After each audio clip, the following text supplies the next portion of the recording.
Pierre, le président des anciens du lycée Hoche, et c'est avec un très grand plaisir que nous accueillons aujourd'hui Philippe Metzger, et qui va nous dire tout ce que nous devrions savoir sur la mer. Merci, Président. Bon, Philippe Metzger, vous avez mon nom. Moi, j'étais à Hoche entre 71 et 76. 71, je suis rentré en 3e. Je venais d'un lycée parisien, mes parents avaient déménagé, et j'ai passé mon bac en 76. Je ne vais pas vous faire mon CV. Très rapidement, vous dire que je suis officier de marine de formation. J'ai fait naval en 79. J'ai 25 000 heures de mer. J'ai ensuite eu un parcours à la fois militaire et partagé dans le secteur privé. Je suis par ailleurs diplômé, j'ai été auditeur du CHED, le cycle des hautes études pour le développement économique, qui est l'équivalent de l'IHEDN à Bercy. Je suis docteur en géographie et, qu'est-ce que j'oublie, je suis écrivain aussi, voilà. Bon. Quelques fonctions qui, de toute façon, sont très orientées autour de la mer, d'une manière ou d'une autre. Alors, voilà, je voudrais vous parler aujourd'hui, vous faire un petit topo rapide sur ce qu'est l'économie maritime. Je pense que c'est un secteur que vous ne connaissez pas ou peu. Et puis, nous parlerons dans la foulée d'un point, une composante de cette économie qui sont les énergies marines renouvelables, sur lesquelles j'ai fait pas mal, un travail assez complet et qui, je pense, devrait vous permettre d'avoir une vision d'avenir. Alors j'ai placé cette présentation, cette intervention dans une vision du futur, c'est-à-dire un peu prospective, parce que bon, le passé c'est le passé, alors même si on a des citations qui sont un petit peu vieillottes, elles sont quand même, elles montrent que la mer est une préoccupation depuis longtemps. J'ai pas mis de Richelieu, j'ai pas mis Henri Flopé, j'ai pas mis Charles de Gaulle non plus. Mais ce qui est intéressant, c'est de voir que la mer est un sujet qui a, depuis l'Antiquité, occupé la réflexion et l'action des nations et des pays et des États dans le monde. Bon, là, je viens de vous le dire, depuis l'Antiquité, la puissance maritime est une notion qui est un peu obsolète aujourd'hui. Moi, je commence à parler de puissance environnementale parce que je pense qu'il faut qu'on évolue. On n'est plus dans une puissance purement économique ou purement maritime. Maintenant, je pense que l'intérêt est de globaliser les choses et d'avoir un discours autour de l'environnement. Et je dis bien l'environnement, pas forcément l'écologie. Et puis, un point important, c'est qu'aujourd'hui, il n'y aurait pas de mondialisation au sens qu'on connaît. Et vous allez voir pourquoi notamment, parce que s'il n'y avait pas la mer et la maritimisation. C'est quoi la maritimisation? Ben, c'est justement la façon dont les nations communiquent entre elles en s'appuyant sur la mer. Et on va voir après comment cela se traduit. Alors, l'économie maritime, c'est, pour vous fixer les choses très simplement, c'est l'économie qui disparaîtrait si on enlevait la mer. Vous allez me dire, c'est malin. En fait, ça veut dire que beaucoup de produits, beaucoup de choses, ce que vous portez sur vous, les sièges sur lesquels vous êtes assis, le bois qui fait cette estrade, etc., ce sont des produits qui sont passés par un port. Et on va voir à peu près ensuite les chiffres. Mais ce qui est important, c'est que c'est une véritable économie mondiale qui représente, comme vous avez ici, un poids quand même conséquent. Ce qui n'est pas en soi surprenant, mais il faut savoir que c'est la deuxième économie mondiale, la première étant l'agroalimentaire. Donc, après on peut dire, ah oui, mais 1800 milliards de dollars, c'est pas terrible, c'est à peine le PIB de la France. Oui, enfin c'est un petit peu plus que ça. Et c'est surtout, alors là-dedans, il faut bien voir qu'on a toutes les activités maritimes, y compris le pétrole, oil and gas. Hein. Donc, on a vraiment un ensemble d'activités énormes. Et l'OCDE prévoit, depuis 2016, que tout ça sera doublé en 2030. Ce qui montre que, vous voyez qu'en quelques années, entre 2010 et 2020, on a gagné à peu près 300 milliards, mais on va doubler les 1800 milliards, enfin, en tout cas, de cet ordre de grandeur, dans les 10 prochaines années.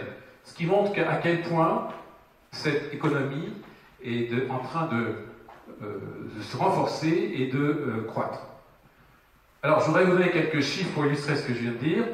Je suis désolé, je suis un peu rapide, hein, mais c'est l'exercice. Vous savez tous que la mer couvre 70% de la surface du globe. Ça, c'est pas une nouveauté. Mais c'est important parce que ça veut dire, et c'est ce que je disais tout à l'heure, d'abord que les échanges commerciaux à l'échelle mondiale se font sur les mers. Le trafic aérien, commercial, fret, etc. est assez faible. 90% des échanges commerciaux, ça veut dire à peu près 45 000 bateaux en mer par jour, sur l'ensemble de la planète. Sur une flotte globale dans le monde qui est de 90 000. C'est-à-dire qu'il y a une moitié en mer et une moitié à quai, que ce soit pour charger, décharger ou l'entretien. Et puis un truc important aussi qu'on ne sait pas, c'est que 60% de la population mondiale, je lis ce qui est écrit, mais c'est important de bien le dire, réside à moins de 60 km des côtes. On va dire, la population mondiale, oui, c'est pas ça, c'est bien joli. En fait, il y a, sur les 193 pays reconnus par l'ONU, 150 pays côtiers. Donc vous voyez l'importance, effectivement, de la mer par rapport à toute cette population. Ça, ce sont quelques chiffres à l'échelle mondiale. Maintenant, si on prend à peu près la même chose à l'échelle de la France, nous avons une surface de ZEE, de zone économique exclusive, qui est de 11 millions de kilomètres carrés, enfin un peu plus, 11 millions et demi, et avec les différentes, pour parler dispositions qui sont en cours, on va plutôt vers les 12 millions. On est le deuxième espace maritime mondial. Et puis, on a, 95% de cet espace se trouve outre-mer. On a des outre-mer, vous savez, sur l'ensemble des océans. Et on a la coutume de dire que le soleil ne se couche pas sur la France, puisque quand le soleil se couche en France, il se lève en Nouvelle-Calédonie. Et donc, on a vraiment un territoire absolument colossal. Alors 11 millions de kilomètres carrés, c'est plus grand que la Chine qui fait 9 millions, c'est plus grand que l'Europe. Donc si on ramène tout, et vous verrez une carte à la fin que je vous montrerai, si on ramène tout concentré, ça fait quand même une superficie énorme. Bon, en métropole, en France, on a plus de littoral que de frontières, c'est à peu près de l'ordre du double, on a 3000 km de frontières et 7000 km de littoral. Alors le littoral, c'est pas simplement le trait de côte, hein, c'est toutes les petites circonvolutions, etc. Donc ça c'est important parce que finalement ça veut dire quoi? Ça veut dire qu'on est sans doute un pays plus maritime que terrestre. 50% de la population vit dans les 30 départements littoraux. Vous voyez que ça, on retrouve à peu près la proportion, sauf que là, on a la moitié de la population française qui vit sur un tiers du territoire. Donc et en plus maritime. Donc c'est quand même assez colossal là aussi. Et puis deux chiffres qui sont à jour de 2019. 355 000 emplois, ce sont des emplois, comment dirais-je, pérennes. Ça ne prend pas en compte la sous-traitance et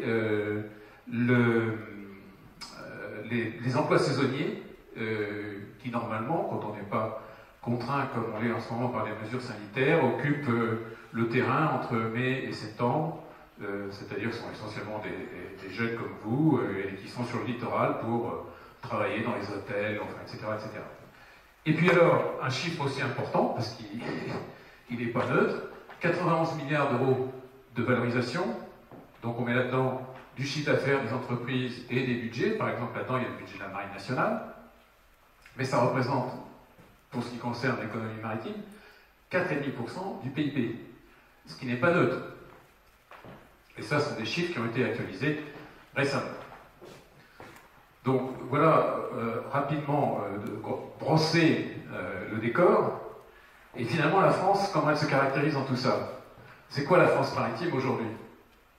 Bon, la géographie, je viens de t'en parler, hein, c'est la ZEE. D'ailleurs, la ZEE, tout le monde sait ce que c'est, la zone économique exclusive. Vous connaissez bien la différence entre les eaux territoriales, la ZEE, etc. Bon, je ne reviens pas dessus. L'économie, j'ai en parlé, une culture. On a une très forte culture maritime en France, hein, historique, mais également aujourd'hui contemporaine. On est le seul pays au monde à inventer une course à la voile qui est un tour du monde sans escale en solitaire. Il faut quand même être un petit peu barjot pour y aller, mais c'est une réalité. Et la culture ne se limite pas à ça, mais c'est un ensemble. Un domaine d'innovation, et pas que technique, en termes d'innovation sociale, par exemple, il y a une sécurité sociale spécifique aux gens de mer, les lignes, exactement, et avec des dispositions qui n'ont rien à voir avec le régime social traditionnel et les standards qu'on connaît. Une puissance, alors j'ai parlé de puissance tout à l'heure, la puissance maritime c'est quoi? Eh bien c'est d'abord une marine nationale, et je ne vais pas en faire la pub ici, hein, rassurez-vous, mais c'est également tout ce qui va autour, et c'est cette capacité de rayonnement à l'échelle de la planète. Les marins français sont réputés, et c'est pas simplement une question de ZEO, etc. Un rôle géopolitique, vous l'avez compris, une influence, un secteur de croissance, parce que on est en ce moment dans une période où le maritime est en pleine évolution, c'est-à-dire que, par exemple, on commence à réfléchir aux bateaux sans équipage, comme des drones. Alors, bon, super, techniquement, vachement intéressant, sauf qu'on va faire quoi des équipages? Et je peux vous citer une anecdote, c'est que lorsque, chez CMA-CGM, on a instauré une espèce de centre de contrôle de l'ensemble de la flotte, comme on a dans les états-majors, on avait en permanence, CMA-CGM avait sur un écran qui faisait 3 fois celui-là, tous les bateaux sur la planète, et pour chaque bateau, on avait sa route, sa vitesse, etc., jusqu'à l'âge du commandant. Et je ne plaisante pas, parce qu'on savait très bien qui était le commandant. Eh bien, ça a été très mal perçu au départ, parce que les commandants qui sont sur les bateaux, les 7 mètres à voir après Dieu, ont dit, mais c'est fini, je ne peux plus faire mon métier tranquille. En fait, ce qui s'est passé, c'est qu'on leur apportait en fait de l'information qu'ils n'avaient pas forcément à bord, et qui leur permettait d'optimiser leur transit et leur trajet. Et donc, du coup, comme c'était d'autres commandants qui leur donnaient des conseils ou des informations, le truc s'est très bien passé. Donc, vous voyez, il y a un travail à faire sur l'innovation, sur la croissance, etc. Territoire de compétences, on pourra en parler, mais encore une fois, les marins français, et le maritime français est très très bien représenté dans le monde. Mais on a un problème d'identification et de reconnaissance par nos dirigeants, en particulier nos dirigeants politiques, qui ne semblent pas avoir compris effectivement le poids que représente le maritime en France. Alors l'économie c'est une chose, mais comme on n'a pas de problèmes sociaux, très peu, les problèmes des dockers dans les ports est quand même bien réglé maintenant, on n'en parle plus, comme on n'a pas de problème tout court, et que la construction navale marche très bien, on va parler rapidement, finalement on ne parle pas des trains qui arrivent à l'heure. Donc le politique, lui, il dit bah, tout va bien, c'est pas la peine, c'est pas un sujet. C'est un vrai problème, bien que le président Macron ait repris la phrase d'Attali en disant que le 21e siècle sera maritime ou ne sera pas, et que dans le gouvernement Castex, il ne nous a pas échappé qu'on a créé un nouveau ministère qui est le ministère de la mer. Alors, le ministère de la mer, il y a des gens qui ont dit oui, mais pourquoi pas le ministère du vent en premier? C'est gentil, sauf que c'est un signal fort qui est envoyé quand même à l'ensemble de la communauté. Je parle de la communauté française, mais également de la communauté européenne, pour dire la mer devient un sujet. Bon, jusque-là ça va. Le seul problème, c'est que ce ministère n'a pas de budget. Donc ça va être plus compliqué. Mais au moins, il y a déjà un pas qui est fait. Alors je ne vais pas rentrer dans le détail de ce que j'appelle ici l'organisation complexe, mais je peux vous dire que moi, quand je suis rentré dans la marine, en gros, on va dire, pour schématiser, il y avait 3 ou 5 organismes qui géraient l'ensemble du maritime en France. Aujourd'hui, on a une espèce de millefeuille qu'on sait faire, avec des couches et des surcouches et des trucs qui rajoutent des machins, et des administrations qui veulent faire mieux que les privés, enfin, etc., etc. Ça ne simplifie pas les choses. Et puis, la fragilité territoriale, ce que je veux dire par là, c'est, ce que je veux exprimer, c'est la problématique qu'on a avec les Outre-mer, car on a une ZEE forte, tout le monde s'y retrouve, mais la Nouvelle-Calédonie, il est vraisemblable que lors des prochaines élections obtienne son indépendance. Ça a des répercussions pour l'ensemble du secteur maritime. Et cette fragilité territoriale, elle aura des conséquences à terme. Sauf si on arrive à conclure des partenariats. Voilà, donc là aussi, je ne veux pas m'apesantir sur certains points. Je pense que vous avez compris. Et puis, si vous voulez en savoir plus, on aura le jeu des questions qui nous permettront d'approfondir. Voilà, donc je vous disais, on reprend les termes de l'OCDE, qu'en 2030, l'horizon pour la France, c'est 600 000 emplois, 600 000 emplois pérennes, c'est pas encore une fois, et 150 milliards de valorisation. Et là, on passerait à 7,5% du PIB. On verra. Bien, alors, par quoi est composée cette économie maritime? Eh bien, on a coutume de parler maintenant du facteur 10, voire du facteur 20. Alors, le facteur 10 du maritime, je vous le présente parce qu'il est vraiment caractéristique de la mer. Le facteur 20, en fait, ce sont 10 autres secteurs qui sont impactés d'une manière ou d'une autre par le maritime, mais qui ne sont pas spécifiques au maritime.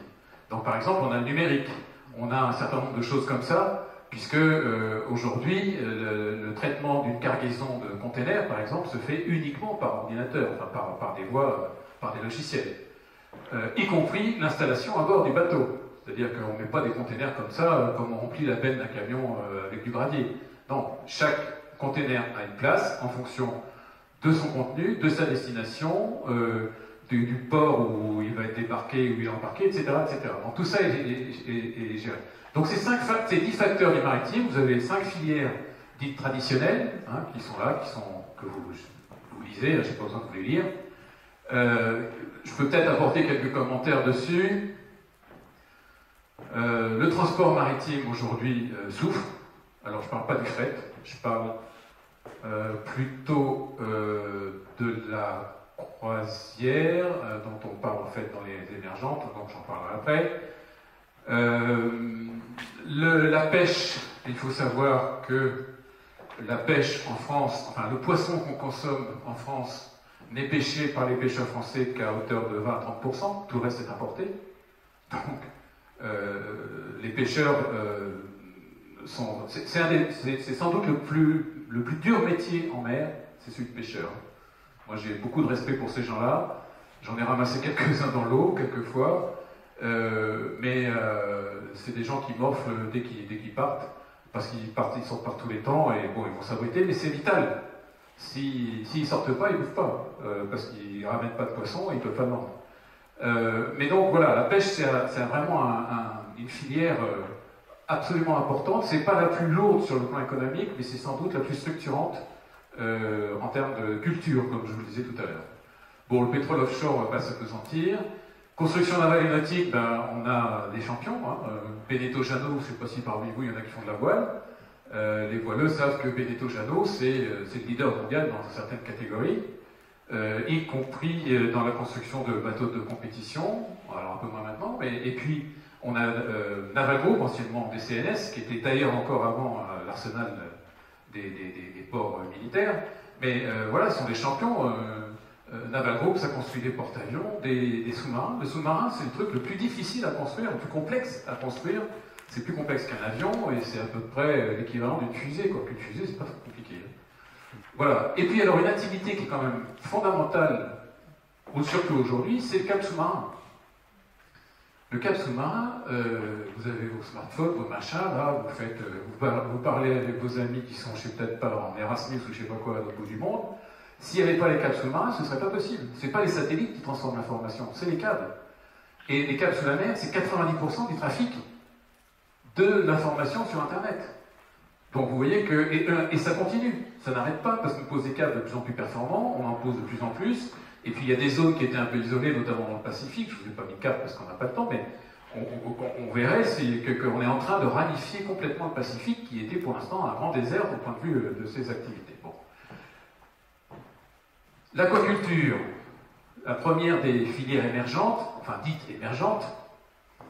L'aquaculture, vous voyez ce que c'est, hein, c'est la culture, mais dans l'eau. Donc c'est à la fois de la culture, par exemple, des algues, mais c'est aussi de la pisciculture ou de la conchiliculture. C'est des trucs qu'on fait, qu'on ne laisse pas complètement sauvagement se développer. Donc c'est complètement structuré. Et ça, c'est une filière qui est en train de monter en France. parce qu'on a des champions aussi avec Ifremer qui ont développé des méthodes d'alvinage très performantes, mais il y a longtemps déjà. Le problème, c'est qu'on a vendu tout ça aux Japonais qui, eux, sont partis grand patin, et on se rend compte tout d'un coup que finalement, ça peut être intéressant d'avoir aussi notre propre forme de culture dans l'eau salée en particulier. Les biotechnologies marines, c'est quoi? C'est par exemple le biomimétisme. Le biomimétisme, c'est là encore un exemple, faire en sorte que les peintures des coques, des bateaux, soient de plus en plus lisses, retiennent de moins en moins l'eau, il y a de moins en moins de frottement, un peu comme une peau de dauphin, vous voyez. Et donc on est en train de travailler sur des matériaux à base de silicone qui vont permettre de gagner à la fois en énergie, donc consommer moins, mais également en vitesse. On a des gains de vitesse qui peuvent aller jusqu'à 10%. Alors on dirait c'est pas énorme quand on navigue à 20 nœuds. 10% ça fait 2 nœuds, 22 nœuds. Sur quelques jours, ça peut faire 6 heures par exemple. Je dis ça comme ça en l'air, hein, mais cet ordre-là, on peut gagner beaucoup de temps. Pour un armateur, c'est énorme. Énergie marine, on va en parler. Tourisme et croisière, oui, je vous disais, la croisière, le tourisme littoral, c'est quelque chose d'important. Ça, c'est un point. Mais la croisière, c'est une activité qui, depuis 15 ans, a une croissance à 2 chiffres chaque année. C'est-à-dire que c'est pas pour rien qu'on construit des bateaux de croisière, qu'on a aussi un champion avec les chantiers de l'Atlantique, ex-STX, avec l'histoire avec les Italiens, avec Fincantieri, mais ça, là aussi, on va pas en parler ce soir. Mais donc, il y a un carnet de commandes qui ne faiblit pas à cause du Covid, bien que le Covid lui-même ralentisse complètement l'activité pour des questions que vous comprenez bien, hein, sanitaires. À bord d'un bateau, on est tous les uns sur les autres, aussi grand soit-il, parce que plus il est grand, plus il y a du monde. Hein. Il faut savoir que sur les grands bateaux qui sortent des chantiers de Saint-Nazaire, vous avez 8000 personnes à bord, 8000 personnes, dont la moitié c'est du personnel de service et l'autre moitié des passagers. Donc c'est pas très sur une surface extrêmement limitée, donc vis-à-vis des affaires de Covid. D'ailleurs, on a eu des exemples. Voilà. Donc c'est une filière émergente, c'est une filière qui là aussi permet de fabriquer des bateaux. En France, on est quasiment les meilleurs pour fabriquer des bateaux de croisière. Les Asiatiques qui fabriquent beaucoup de bateaux, ils font plutôt des baignoires avec un moteur pour transporter du vrac ou du pétrole ou de je ne sais quoi, mais c'est pas des bateaux très élaborés. Un bateau de croisière, c'est pas un sous-marin, mais c'est quand même un truc assez complexe. Et puis les minerais de grand fond. Pourquoi les minerais de grand fond? Parce que, je vais reprendre l'exemple de vos smartphones. Il y a là-dedans des métaux rares, issus de terres rares, et ces terres rares on en trouve à terre, mais elles sont principalement aujourd'hui détectées, identifiées dans les fonds marins, à des très grandes profondeurs. Et là, il y a une compétition économique là-dessus, et technologique, sur laquelle on pourra revenir, mais là, je voudrais qu'on passe aux énergies marines, si vous voulez, parce que, encore une fois, on aura des questions peut-être pour traiter certains points. Ok. C'est quoi les énergies marines renouvelables? Eh bien, ce sont des énergies renouvelables, hein, ça c'est pas compliqué, mais qu'on utilise, ou en tout cas qu'on capte, soit parce qu'elles sont dans l'espace maritime, soit parce qu'elles sont fabriquées directement par la mer. Je m'explique. Le vent, c'est pas un truc qui est fait par la mer. Par contre, la différence de température entre l'eau froide du fond et l'eau chaude de surface, c'est typiquement maritime. Voilà, c'est ça que je voudrais illustrer, et on va voir ensuite ce que ça représente en termes de technologie. Donc, globalement, voilà ce que sont les énergies marines renouvelables. Le potentiel mondial est important, peu importe les unités, mais je vous donne des chiffres, en tout cas des ordres de grandeur. Aujourd'hui, dans le monde, on produit et on consomme, puisqu'en électricité, ce qui est produit est consommé, hein, et on ne fait pas de stock. 25 000 TWh par an. En fait, c'est en train de croître. On était à 27 000 il n'y a pas longtemps, l'an dernier. On sera sans doute à 30 000 à l'horizon 2030, peut-être même avant. Mais des énergies marines renouvelables, technologie par technologie, si on rassemble tout, ça représente un potentiel théorique de 120 000 TWh. C'est-à-dire 6 fois, oui c'est ça, 6 fois les 25 000. Je ne sais pas si vous voyez un peu l'enjeu que ça représente. Alors évidemment, c'est théorique, on ne va pas couvrir la mer avec toutes ces... Mais si on n'en prend que 10%, on a la moitié de la production actuelle. Donc on va peut-être pouvoir avoir la peau, finalement, de tout ce qui est fossile, et de tout ce qui est véritablement polluant. Je ne suis pas un écologiste fervent, mais je pense qu'il faut être raisonnable et qu'on est en train de changer d'époque, et il faut prendre ça en compte. Et ça, malheureusement, nos dirigeants politiques, je reviens à ce que j'ai dit tout à l'heure, ont du mal à le concevoir et à l'appréhender et à le transformer en vision politique. Un territoire de compétences, on va voir, parce qu'on a des très grands industriels là-dessus, mais encore une fois, on est bloqué par la lenteur administrative. Alors, la lenteur administrative, c'est pas seulement un manque de décision, parce que quand même, il y a des choses qui sont décidées. Et on va le revoir un peu plus loin. Mais c'est aussi des phénomènes, j'ai perdu le fil de ce que je voulais dire, on s'en reviendra tout à l'heure, excusez-moi. La lenteur administrative, oui. Bon, on va rentrer directement dans les technologies. La première technologie, pas la plus intéressante sur un plan technique, mais celle qui a été installée très récemment, enfin depuis maintenant dans certains pays, alors au Danemark les premiers, puis Angleterre et Allemagne, ce sont les éoliennes posées. Alors posées, ça veut dire quoi? Ça veut dire que vous prenez une éolienne classique, à peu près, terrestre, et vous mettez son pied, enfin son pylône, là, son mât, directement planté dans le sol. Alors, soit directement comme ça, soit avec des trépieds ou des machins intermédiaires. Bon, il y a différentes façons de le faire, les embases ne sont pas toujours les mêmes, mais le principe, c'est ça, c'est posé, au fond. Et le problème, c'est que, d'abord, ce ne sont pas des éoliennes comme on en voit à terre. C'est-à-dire que là, vous avez l'impression que... Non, les pales, elles font 80 mètres de long. 80 mètres, c'est l'envergure de l'Airbus A380. Donc vous en avez 3 comme ça qui tournent. Donc, l'éolienne, elle fait 200 mètres de haut.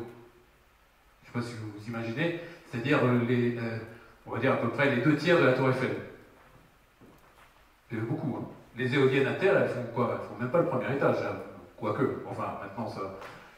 Alors, ça veut dire quoi ça? Ça veut dire que on ne peut pas poser ça au-delà de 40 mètres de fond. Sinon, on a des systèmes qui sont mécaniquement pas fiables. Ça va casser à un moment donné, forcément. Donc, on est limité. C'est pour ça qu'en Amérique du Nord, ça s'est bien développé. En France, si on veut le développer, il faut être à côté des côtes, ce qui pose des problèmes en termes de nuisances visuelles, par exemple. Je pourrais vous raconter des anecdotes, on ne va pas alourdir le propos pour l'instant, mais si ça vous intéresse, je pourrais vous raconter des trucs.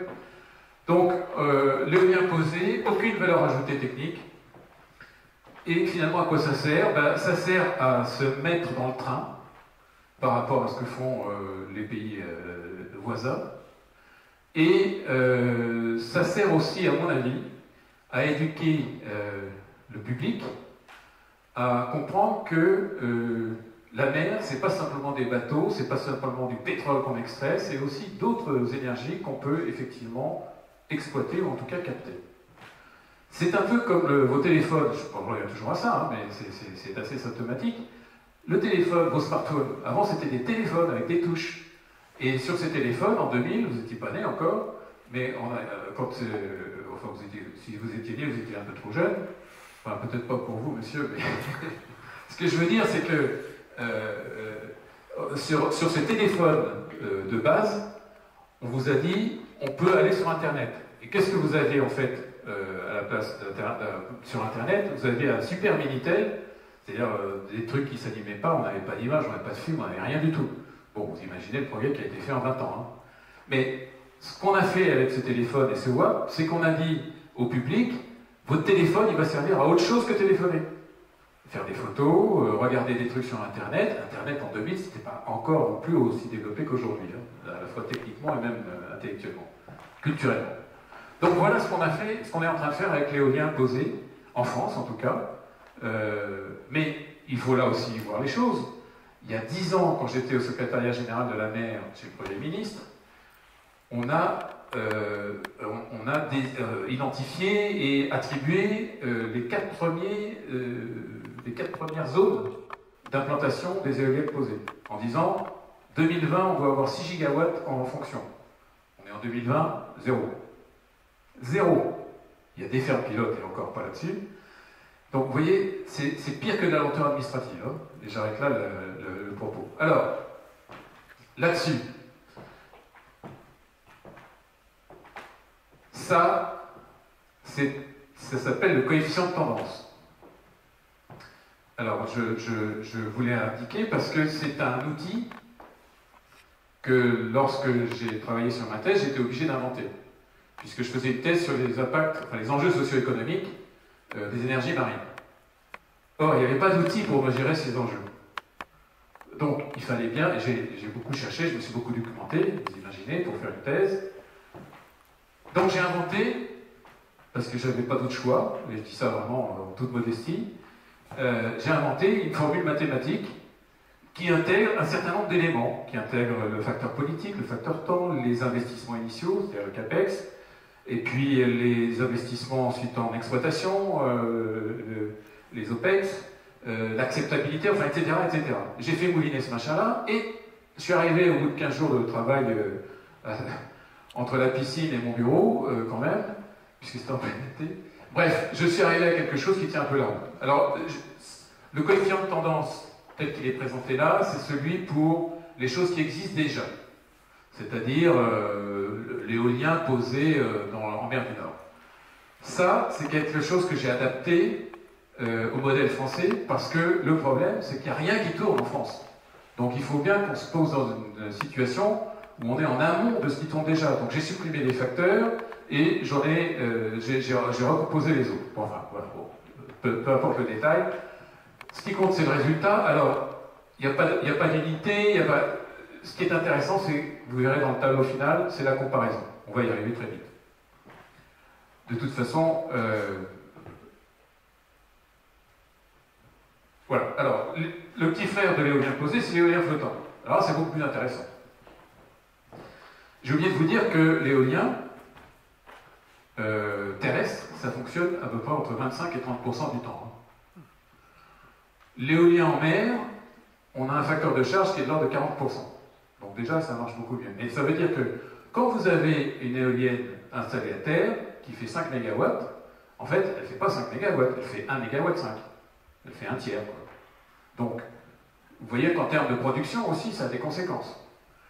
Voilà, alors l'éolien flottant, c'est la même chose, sauf que, vous voyez, il est sur un flotteur, et qu'il est de toute façon amarré, enfin ancré, sur le fond marin. Donc c'est un engin qui bouge, au gré de la houle, des courants, enfin des mouvements de la mer. Il oscille, mais il est aussi très très grand. Et il a des puissances aussi intéressantes, puisque comme c'est très grand, c'est très haut, le gros rotor, on a une turbine qui développe entre 10 et 12 MW aujourd'hui, ce qui est beaucoup, hein, par rapport au terrestre qui est aux alentours de 3 MW, 3-4 MW. Voilà. Enfin, c'est en train de monter un peu plus le terrestre, mais le terrestre est voilà. Donc, et là, vous voyez qu'on a un coefficient de tendance qui est meilleur, on verra ça dans le tableau. Actuellement, en France, on a des fermes pilotes sur l'éolien flottant, dans le sud de la France en particulier, parce que je vous disais, il faut poser ça sur des fonds de 40 mètres, donc c'est la côte atlantique et la Manche. En Méditerranée, on a la côte, enfin le fond, on descend tout de suite, et donc on ne peut pas mettre de posé. Donc il faut du flottant et des fermes, il y a Gruissant, enfin je n'ai plus les noms en tête, du côté de Marseille à Fos aussi, je crois qu'il y a une ferme pilote. Donc pour l'instant, on est en train de tester des technologies, mais l'État vient de mettre, depuis le mois de juillet, un appel d'offres sur la table dans le sud de Belle-Île. Voilà. Alors, je vous parlais de lenteur administrative et je vous parlais des choses. Actuellement, moi, avec ma société, on est en train de s'y intéresser. Le problème, c'est que c'est lancé en 2020 pour une mise en service en 2028.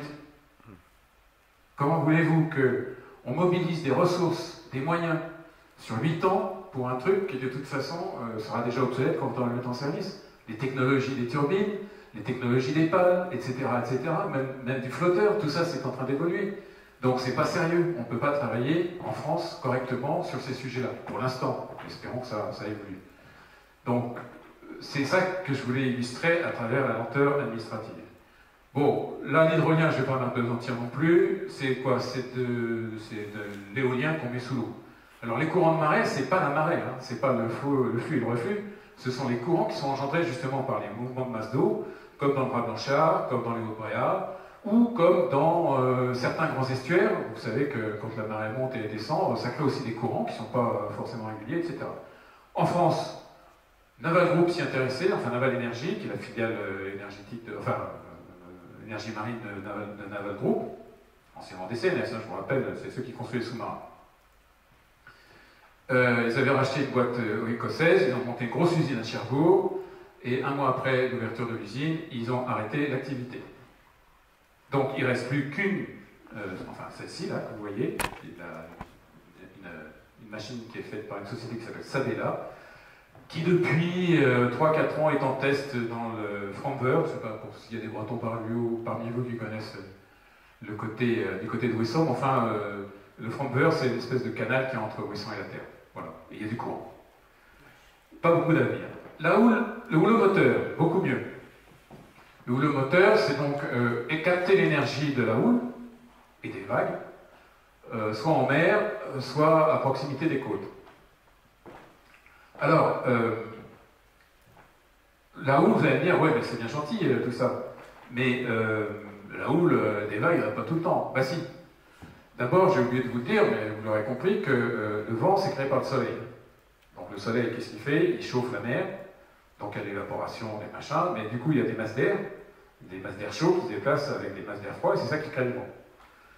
Ce vent, quand il souffle en mer, il commence par créer des petites ridelles, enfin vous connaissez ça, hein, en vacances, quand le vent commence à se lever sur la plage, bah, ça crée des petites vagues, puis après ça commence à monter, puis quand il fait pas beau, on a vraiment des gros rouleaux qui arrivent. Bah, les gros rouleaux en mer, ce sont d'abord des grosses vagues, et qui génèrent de la houle, c'est-à-dire des mouvements très amples, et qui se propagent sur des distances assez longues. Et puis quand le vent tombe, et que les vagues disparaissent, il y a toujours cette houle. Et je peux vous dire que moi, j'ai jamais navigué en mer sans avoir de la houle, même résiduelle, même un truc très léger, mais ça bouge toujours. Donc du moment que ça bouge, eh ben, il y a de l'énergie à récupérer, l'énergie cinétique à transformer en énergie électrique, après quelques étapes. Voilà, donc tout ça c'est intéressant parce que les vagues, c'est pareil, des vagues quasiment toujours à proximité des côtes. Alors les technologies là-dessus sont assez différentes. Là je vous montre un truc, c'est une espèce de gros ballon qui est entre deux eaux et qui bouge. Et alors quand il bouge, il agit sur des espèces de pompes qui sont au pied là. Et alors tout ça, ça renvoie de l'eau à terre. Enfin bon, c'est très compliqué. Bon, enfin ça marche, celui-là il tourne. Ça, c'est un projet qui consiste à avoir des espèces de grands battoirs sous l'eau. Alors quand ça bouge avec le flux et le reflux, bon, il n'y en a pas encore qui tournent. Hein. Enfin, il y a des essais qui sont faits, ça a l'air de marcher en bassin. Et puis ça, c'est pareil, c'est un beau projet qui est intéressant. C'est norvégien, si je ne m'abuse. Alors c'est une grande digue, vous voyez, dans laquelle il y a des fentes. Alors l'eau rentre là-dedans, ça va attaquer des turbines. Alors il y a des turbines à tous les étages, pour les marées, pour les tempêtes, etc. Et tout ça, c'est compilé vers une centrale qui recueille toute l'énergie, etc. Très intéressant, hein. On va voir ce que ça donne, parce que là, il y a un potentiel énorme. Et puis, voilà, je voudrais arriver à ce que je considère comme étant la vraie technologie. Enfin, non pas que les autres ne sont pas des vrais, mais celle qui, à mon avis, est la plus importante et la plus prometteuse. D'abord parce que c'est celle qui a le plus grand potentiel. Il y a un potentiel dans le monde d'environ 60 000 TWh, vérifié. Hein. Il y en a qui disent 100 000. 60 000, moi, c'est les chiffres qu'on retient actuellement. Et ça, c'est quoi? Eh bien, c'est la mise en contact, comme c'est expliqué, de l'eau chaude et de l'eau froide. Alors, vous n'êtes pas des scientifiques, mais ça s'appelle, c'est le deuxième principe de la thermodynamique, c'est le principe de Carnot. Et quand on met une source chaude et une source froide en contact dans certaines conditions, et qu'on les fait fonctionner, ça crée une machine thermique. Cette machine thermique, ici, on l'utilise pour faire tourner une turbine qui entraîne un générateur. Et ça fait de l'électricité. Et je vais vous expliquer comment. Alors, il y a quand même des conditions, parce que ce serait trop beau. D'abord, il faut une différence de température de 20 degrés minimal entre l'eau chaude et l'eau froide. Alors, c'est une condition qu'on n'est pas obligé de respecter, mais si on veut un minimum de rendement, déjà qu'il n'est pas terrible, on est obligé d'avoir au moins ça. Un rendement d'une telle machine thermique, avec 20 degrés de différence, c'est 6%. Zéro. Très mauvais. Mais c'est pas ça le problème. Si on montait l'eau à 90 degrés, enfin, oui, si on avait une différence, on va dire mettons 70 degrés, on monte au maximum de la température de l'eau chaude, c'est-à-dire avant qu'elle devienne de la vapeur, on a un rendement qui est d'ordre de 25%. Sauf qu'on n'a pas d'eau à 90 degrés en surface de la Terre. Donc n'y arrivera pas. Et quand on regarde bien, les zones favorables, alors OTEC c'est le nom anglais de ETM, hein, c'est Ocean Thermal Energy Conversion. Quand on regarde bien, les zones favorables, ben, c'est toute la zone intertropicale, entre tropique du Cancer et tropique du Capricorne. Les zones rouges étant des eaux, si je n'arrive pas à lire, mais ça doit être 26 28 degrés. 26 degrés, voilà. Ici, c'est au-dessus de 24 degrés. Là, c'est 22, 24, là, c'est 20, 22, etc. Donc, c'est intéressant parce que vous voyez que, en fait, l'ensemble du globe, et c'est là que sont les 60 000 TWh, l'ensemble du globe répond à cette condition. Ça va, emploi du temps, je suis moyen, j'ai presque fini. Hein. Voilà, alors très rapidement, deux technologies, quand même que quelque chose un petit peu technique. Le cycle ouvert, c'est quoi? Ben, vous voyez, c'est très simple, on prend de l'eau chaude d'un côté, on fait passer dans un évaporateur, ça fait de la vapeur, hop, de la turbine, machin, comme je vous l'ai expliqué, et la vapeur qui ressort, elle passe dans le condenseur pour faire, avec de l'eau froide qui passe dans cette échangeur, on refroidit la vapeur, donc on en fait de l'eau de nouveau. C'est de l'eau salée d'une part qu'on rebalance dans les tubes du condenseur, mais sur le condenseur il y a de la condensation, comme son nom l'indique, et ça c'est de l'eau douce de condensation qu'on récupère pour faire de l'eau désalisée. C'est pas mal sur le papier, le seul problème c'est que l'évaporateur il faut monter en pression, et donc ça nécessite beaucoup d'énergie auxiliaire, et que finalement c'est pas aujourd'hui la technologie qui est retenue. Par contre, le cycle fermé est beaucoup plus intéressant. Là, on prend de l'eau chaude à 25 degrés en surface, on fait passer ça dans un évaporateur, où en fait on a un fluide caloporteur qui lui transporte l'énergie et la chaleur. Et ce fluide, donc, il passe dans l'évaporateur où l'eau chaude le fait monter en température, il arrive à l'état vapeur dans la turbine, donc c'est à peu près le même système, sauf qu'il repasse dans le condenseur, où là, le circuit d'eau froide, lui, est indépendant.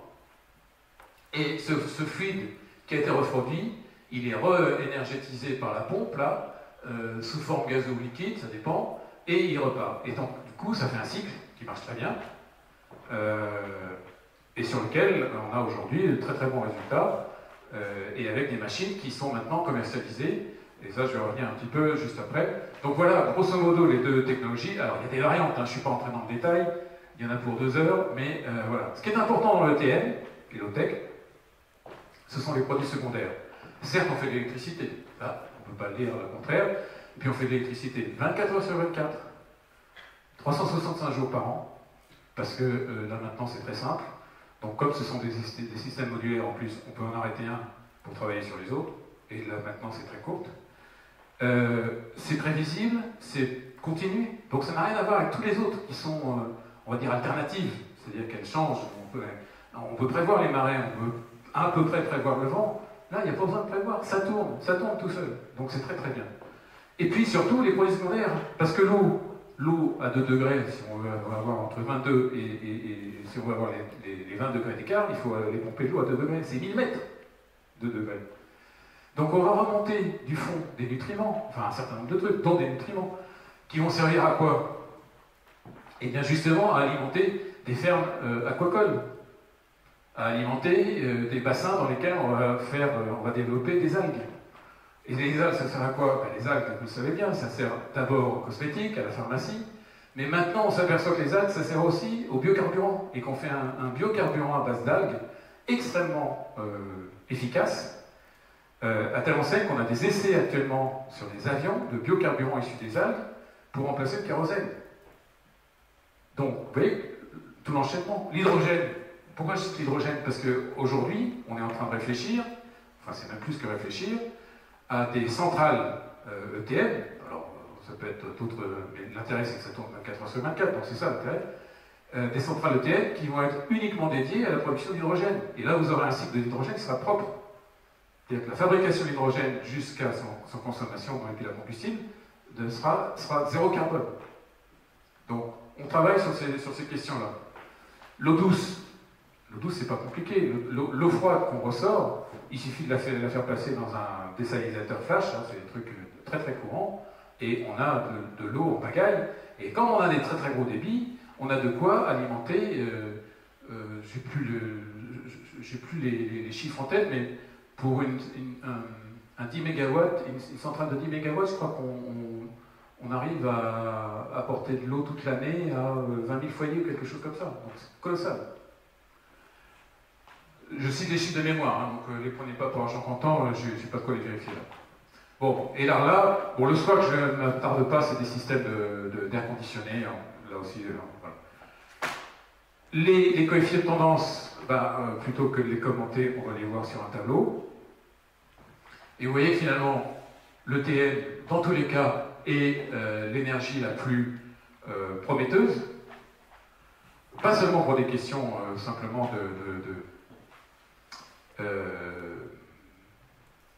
des questions techniques et des questions de production, mais également parce que l'acceptabilité, c'est pas gros une centrale ETN.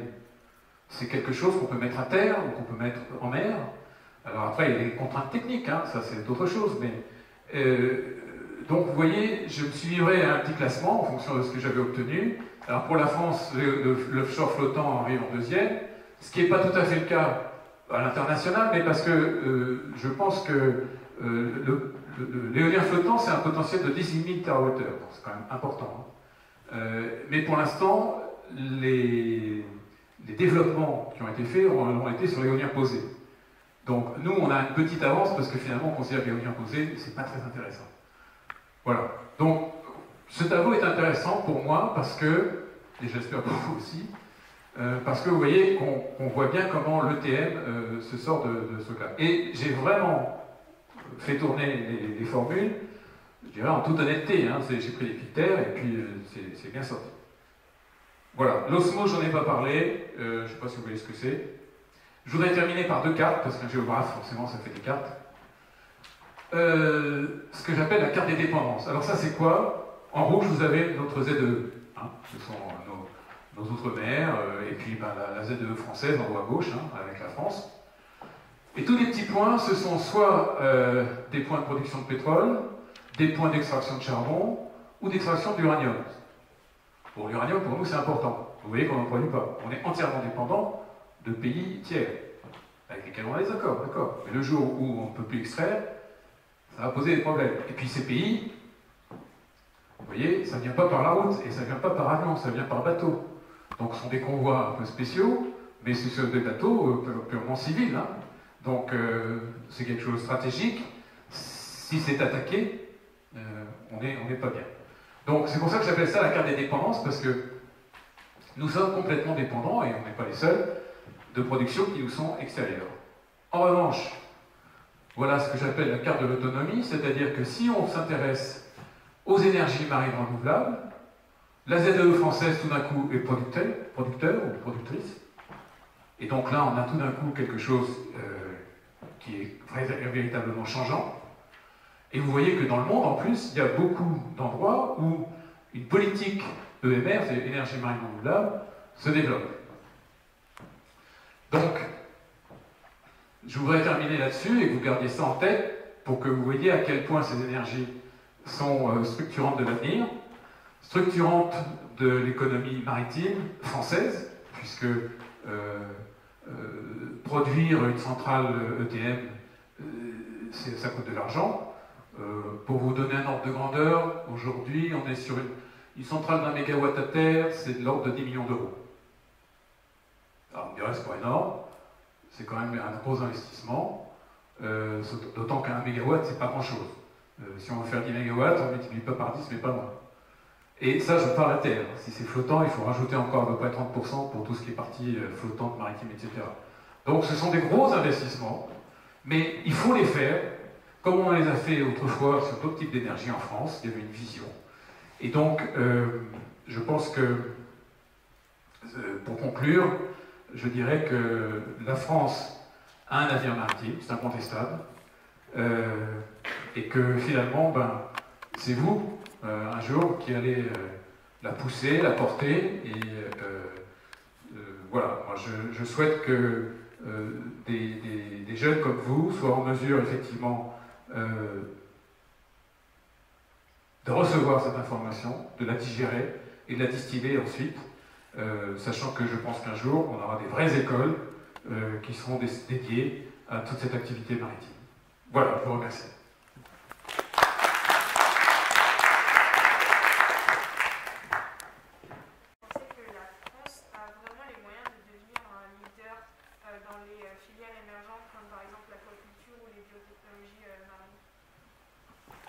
Répétez la question. La question est est-ce que je pense, c'est ça, hein, Oui. est-ce que je pense que la France est capable de devenir leader dans des filières émergentes comme l'aquaculture et la biotechnologie marine, c'est ça? Leader, j'en sais rien, on n'en est pas là. Mais acteur majeur, oui. Leader, vous savez, ça tient à des facteurs qui ne sont pas uniquement technologiques, etc.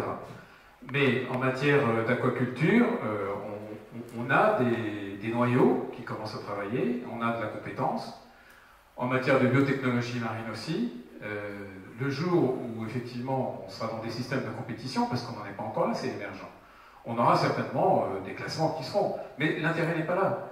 L'intérêt, c'est de faire en sorte qu'on développe des métiers, on développe des compétences, et qu'on permette justement à des jeunes comme vous de se dire « Ah mais tiens, mais il n'y a pas que les métiers du commerce, il n'y a pas que le marketing, il n'y a pas que la com, il y a peut-être autre chose à faire dans ce monde qui va permettre aussi de construire un autre monde. » Moi, c'est ma conviction, c'est un peu pour ça que aujourd'hui je me bats. C'est-à-dire que, ok, il y aura du marketing, il y aura de la com, c'est ce que je fais ce soir d'ailleurs autour de ce sujet, mais ce qui est important, c'est pas ça, c'est qu'il va falloir des vraies compétences, il va falloir des experts. Moi, pour extrapoler un peu au-delà de votre question, à laquelle j'espère que j'ai répondu, mal peut-être, mais j'ai répondu, moi je voudrais que dans les écoles, hein, primaires, voire secondaires, on ait, comme autrefois, de l'éducation, non pas civique, mais de l'éducation maritime.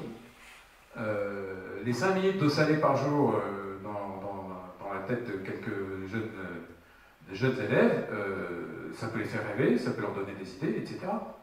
Et quand on est la deuxième ZEE du monde, je pense qu'on pourrait commencer à réfléchir à ce genre de choses. Voilà, je suis désolé pour la digression, mais ça avait du sens par rapport. Oui. Pour développer les énergies renouvelables, il faut aussi des terres rares et des métaux rares. Est-ce que finalement ce ne sera pas juste créer une nouvelle dépendance vis-à-vis des pays qui possèdent ces métaux rares et basculer du côté des énergies renouvelables? Ah, on parlait des métaux rares ou des énergies marines?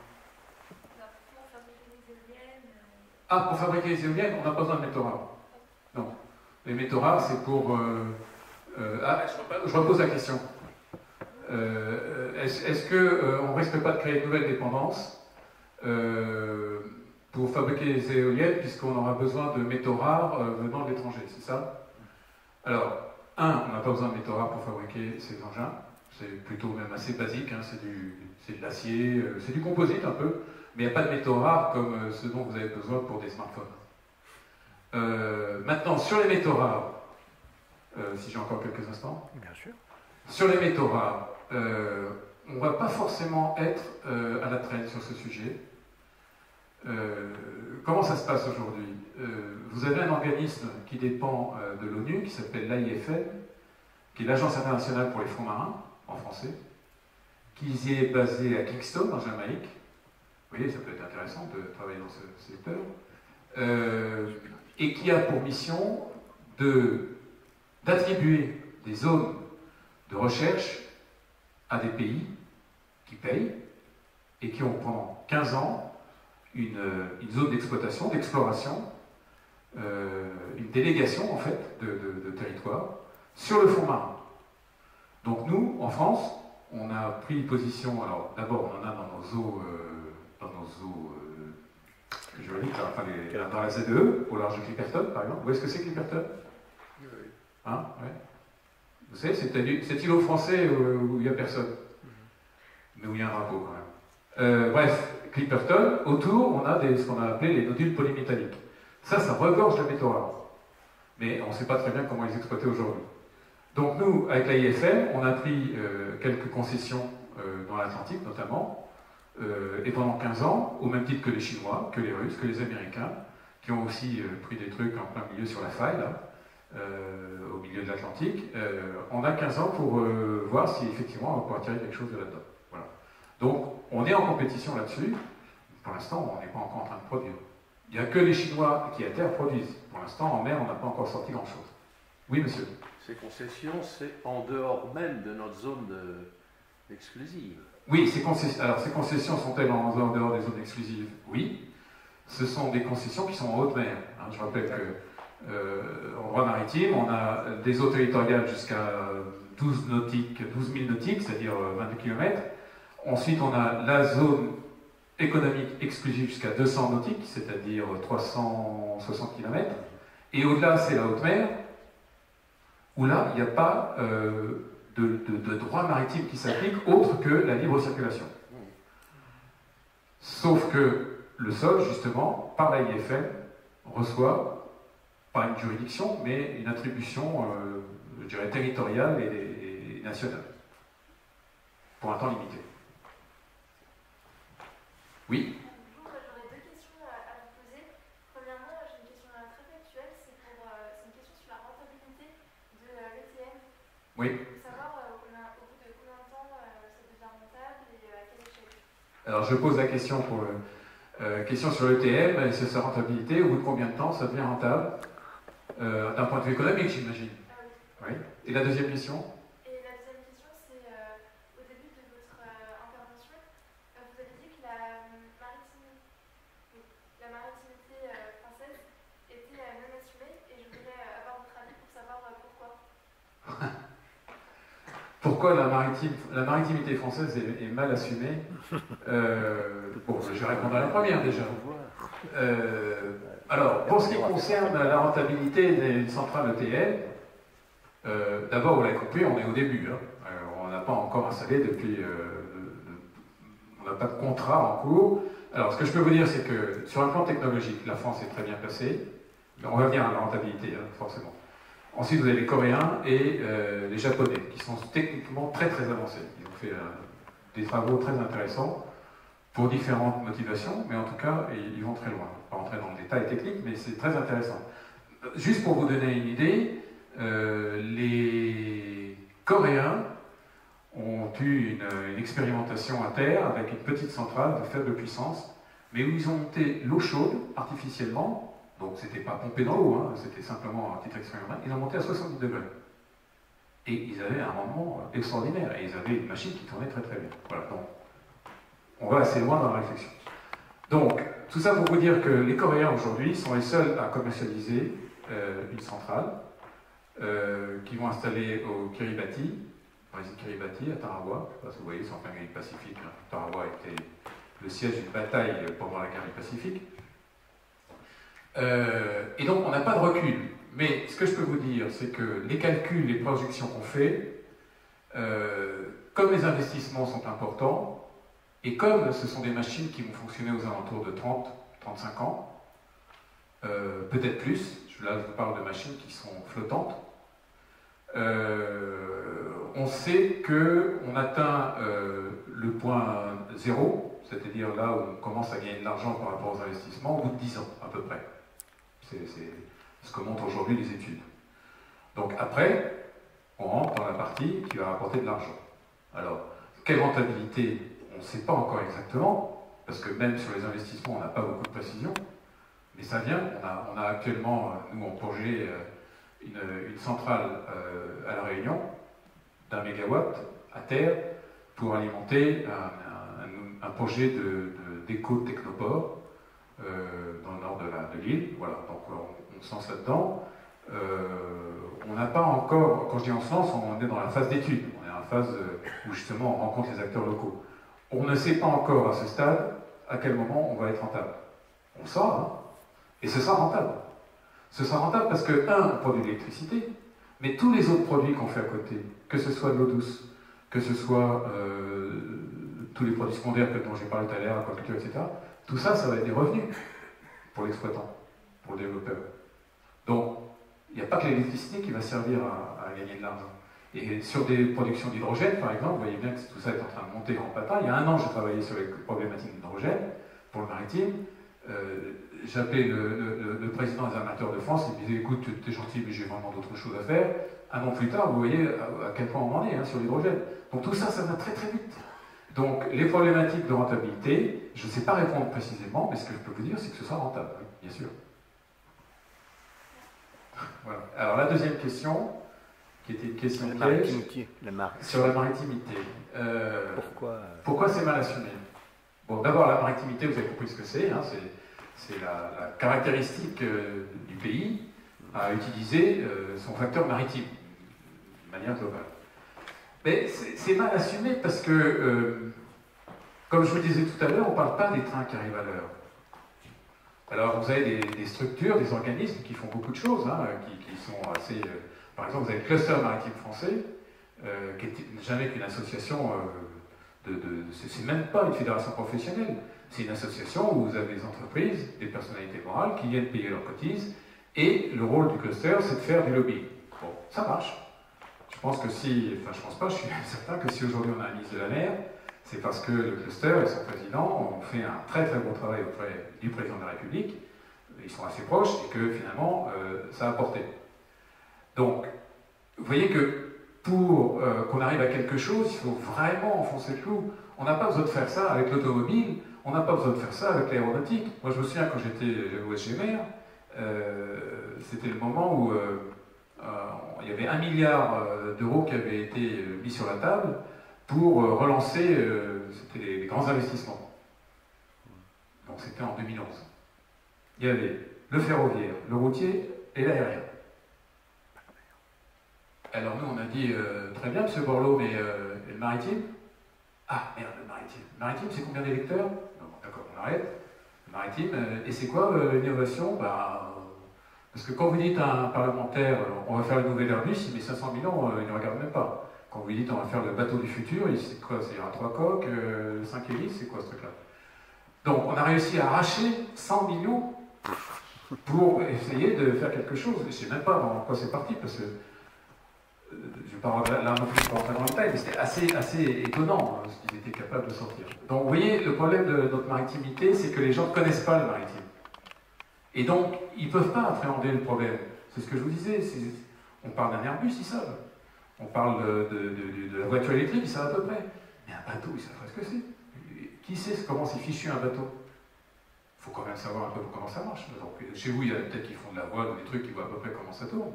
Mais qui imagine que quand on est en mer, on se fait tout le temps secouer par la mer? Il n'y a pas un bateau qui ne bouge pas, ça n'existe pas. Voilà, donc il y a aussi un problème de culture dans nos dirigeants, et je dis ça parce que je connais certains dirigeants qui ont fait leur service à l'époque dans la marine.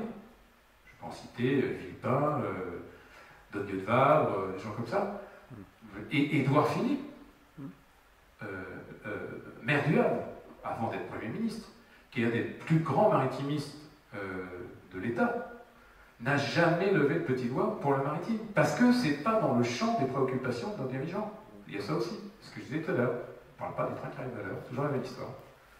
Donc, voilà, c'est la seule explication que je vois aujourd'hui. Si on avait vraiment des problèmes, alors si, oui, quand les dockers commencent à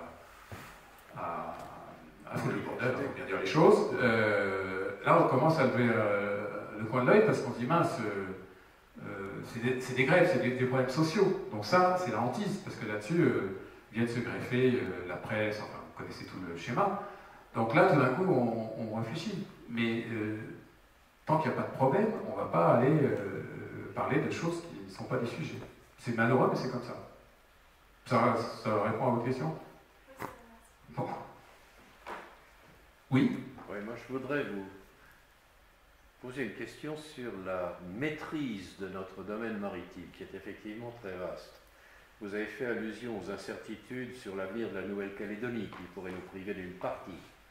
Je crois savoir aussi que l'île Tromelin, notre souveraineté sur Tromelin est contestée par Maurice, et que des négociations sont en cours. Je crois aussi savoir que pour pouvoir revendiquer la souveraineté sur une île, il faut en principe qu'elle soit habitée, ce qui peut poser la question pour Clipperton, par exemple. Et puis, autre question sur la surveillance de ces zones, qui sont très très vastes. Je ne pense pas que notre marine nationale ait les moyens aujourd'hui d'exercer la surveillance sur tout ça. Quelle est la question? Quelle est la question? Avons-nous les moyens de maintenir notre souveraineté et d'exercer la surveillance nécessaire sur l'ensemble de ces zones? Donc, avons-nous les moyens de notre politique, c'est-à-dire les moyens pour surveiller l'ensemble de la ZE? Bah, vous savez bien que non. On n'a pas. On n'a pas les moyens. C'est Patrick Boissier, je ne sais pas si c'est l'ancien de Hoche ou de Ginette d'ailleurs. Patrick Boissier qui était le... Hein, c'est Ginette, je crois. Peut-être. Hein, L'ennemi. Bref. C'était Ginette. C'est pour l'anecdote. Patrick Boissier a dit un jour aux Assises de la mer, qui est un rassemblement de tout le Saint-Frusquin du maritime en France, 1300 personnes tous les ans, enfin pas cette année, il a dit un truc très simple devant le chef d'état-major de la marine de l'époque, qui était l'amiral Rogel, qui vient de quitter l'Élysée. Il a dit c'est bien joli cette ZEE, c'est bien joli d'être le deuxième espace maritime de la France. Boissier dirigeait des CNS à l'époque, hein, donc il avait aussi des idées derrière la tête, mais il dit on ne peut pas surveiller le Sahara avec un taxi. Voilà, et il a raison. Aujourd'hui, on a une marine nationale et des moyens qui ne sont pas uniquement ceux de la marine nationale, hein, puisqu'on a des moyens de la gendarmerie, des moyens des affaires maritimes, des moyens de la douane, mais qui sont des moyens côtiers, mais c'est déjà pas mal. Tout ce qui est hauturier, c'est la marine nationale. La marine nationale, c'est un tiers de ces bateaux en mer tous les jours.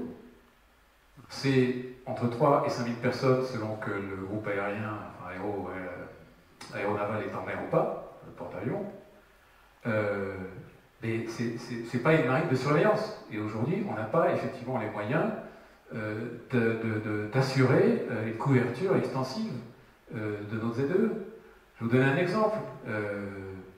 Ça fait un peu vieux con qui raconte ses guerres, mais quand je suis arrivé au SGMR en 2010, c'est le moment où il y avait un méthanier un chimiquier qui s'est foutu sur le récif à Tahiti, là, j'ai oublié l'îlot. Bref. Non, à Clipperton, justement. Un mec, de nuit, il y a un poteau au milieu du désert, il se le colle, les gars. Donc, on ne peut pas faire mieux. En fait, à bord, ils faisaient route depuis je ne sais plus quelle partie des États-Unis vers l'Australie.